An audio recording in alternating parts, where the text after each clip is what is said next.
Hello guys, welcome to my channel side garden.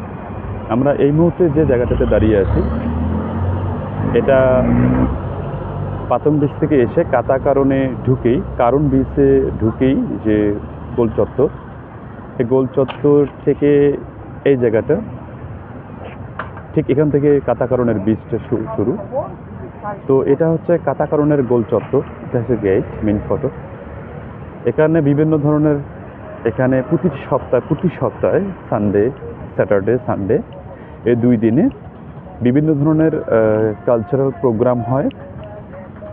এখানে বিভিন্ন দোকান খামার বসে। এখানে উইকেন্ড মার্কেটগুলো, এই জায়গাটাতে উইকেন্ড মার্কেট বসে।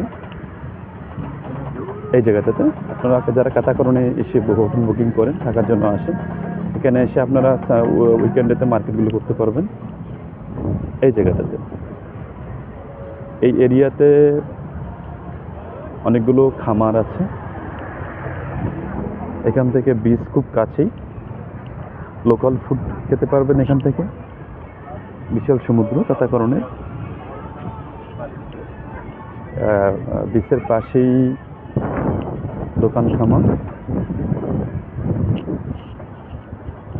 বিশাল উত্তাল সমুদ্র।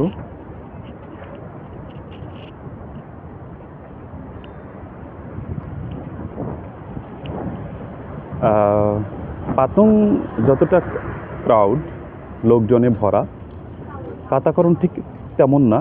তবে এখানকার পরিবেশ, এখানকার লোকালয়ের সিস্টেম অনেকটা স্ট্যান্ডার্ড।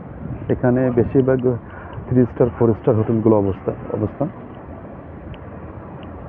এর পাশে যে হোটেলটা দেখা যাচ্ছে, এটা হচ্ছে বেস্ট ওয়েস্টার্ন হোটেল। আর এটা এর পাশেই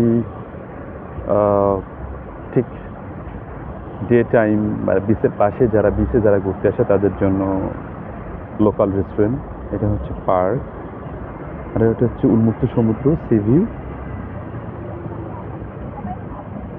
তবে আপনাদেরকে বলে রাখি, সি ভিউ, কারণ বিচের একটা গুরুত্বপূর্ণ তথ্য হচ্ছে এই যে আপনারা যারা কারণ বিচে আসবেন ঘুরতে, এই কারণ বিচে ঘুরতে আসলে আপনাদেরকে একটা জিনিস মনে রাখতে হবে যে কারণ বিচে খুব বেশি গভীরে আপনারা কখনো সুইমিং করবেন না। তার কারণ এই বিচটা মানুষকে পানির টানটা নিচের দিকে চলে যায়। অনেক সময় অনেক কাছে গেস্ট, অনেক ফরেনার, এমনটা হয়েছিল। যদিও বা কোনো ক্ষতিকারক না, তেমন কোনো ক্ষতির আশঙ্কা নাই, কিন্তু তারপরেও আপনাদের সাবধানতার জন্য বলছি, আপনারা যারা কারণ বিচে আসবেন এই জায়গাটাতে, তারা অবশ্যই সেই ব্যাপারে একটু সতর্ক থাকবেন। আশা করি আপনাদের ভালো লাগবে। কমেন্ট করে জানাবেন আপনাদের কেমন লাগলো।